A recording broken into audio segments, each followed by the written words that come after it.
د قیامت وړې نښې. د قیامت د وړو نښو په اړه د حضرت علي رضی الله تعالی عنه وینا ده چې رسول الله صلی الله علیه وسلم فرمایلی دي کله چې چارواکي د هېواد د ځمکو حاصلول خپل شخصي مال وګرځوي، یعنی د شریعت له احکام سره سم نه مصرفوي، خلک زکات د تاوان په توګه ورکړي، امانت د مال غنیمت پر رقم ځان ته حلال وګڼي، میړه د خپلې مېرمنې هره ناجایزه خبر ومني او د مور پلار نافرماني وکړي او د بدو خلکو سره ملګریتوب وکړي.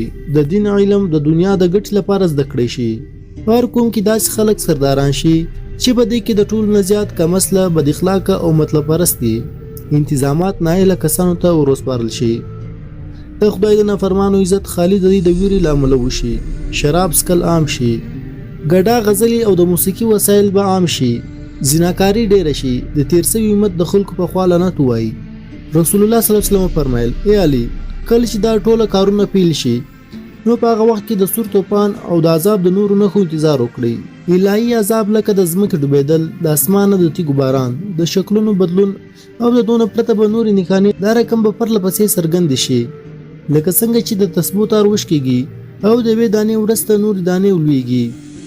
آیا په امانت کې خیانت نشته؟ مور پلار پرېږدي، د ښځو ناز او نخرې نه وړل کېږي، چارواکي د هېواد د ځمکو حاصل خپل شخصي مال نه ګڼي، زکات ورکول خلک د تاوان په توګه نه ګڼي، قومي مشران د ولس د غمه نه خبره، د خپل نس په غم نه دي اخته، د خدای د نافرمانو عزت د دې د ویرې له امله نه کېږي، د شراب څښل عام نه دي، ګډا او غزلې عام نه دي، د زنا ډیروالی عام نه دی، په نامه مسلمانان په صحابه او امامانو پسې بدې ردې نه وایي، د نښانیو لنډیز په نورو احادیثو کې. قیامت ته نږدې به ښځې زیات اولادونه ولري او نیکې ښځې به زیات ماشومان زیږول بد ګڼي.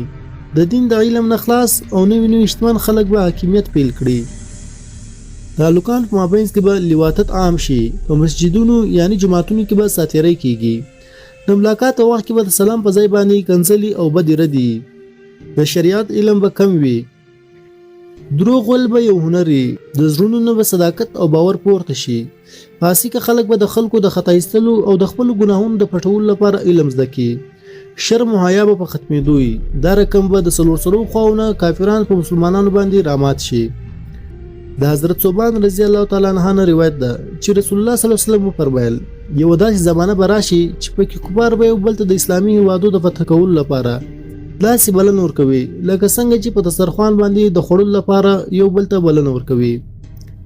یو چا ترې وپوښتل چې یا رسول الله صلی الله علیه وسلم، آیا په هغه وخت کې به زموږ شمېر کم وي؟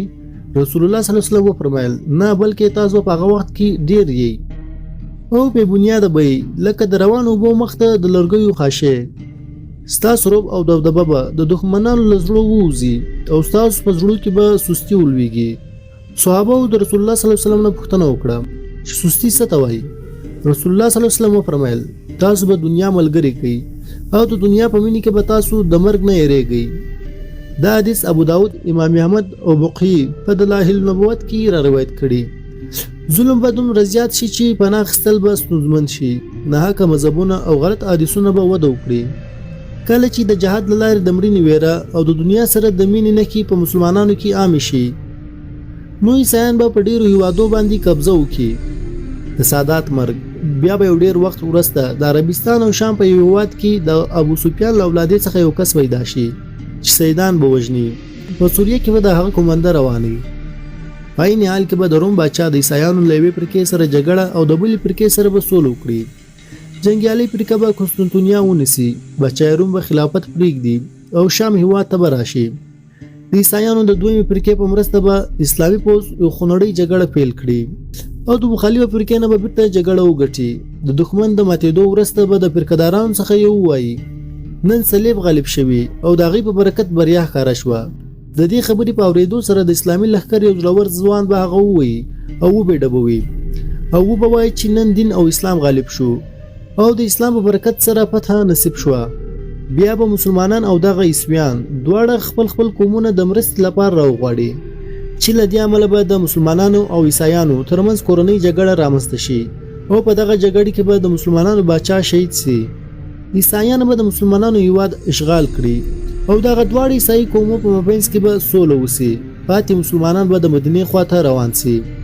د عیسایانو واکمنۍ به مدینې منورې ته نږدې تر خیبره پورې وغځول شي.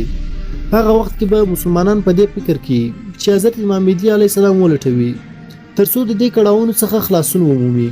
د امام مهدي علیه السلام لټون. حضرت امام مهدي علیه السلام په هغه وخت کې په مدینه کې له دې ډاره چې مسلمانان داسې نوي مال د ستر کار لپاره وټاکي د همدې عمله به مکې مکرمې ته لاړ شي.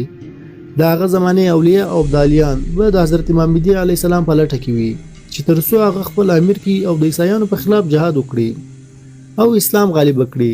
دا رقم به بعضې خلک د دروغ دعوې وکړي چې زه مهدي یم. په دغه حالاتو کې به حضرت امام مهدي علیه السلام په خانه کعبه کې طواف کوي چې د سړیو یو جماعت به امام مهدي علیه السلام وپېژني او د امام مهدي علیه السلام په لاس به بیعت وکړي. د هغه وخت یوه نښاني دا ده چې په تېره روزه کې به لمر او سپوږمۍ دواړه تندر نیولي یعنی ناجوړه سوي به وي او د بیعت په اړوند به د اسمانه دا غږ راسي هذا خلیفة لله المهدي فاستمعوا له واطیعوا. ترجمه دا د الله خلیفه مهدي ده د ده امر واوري او اطاعت یې وکړئ. د هغه ځای ټول ملکیتونه او خلک به دا غږ واوري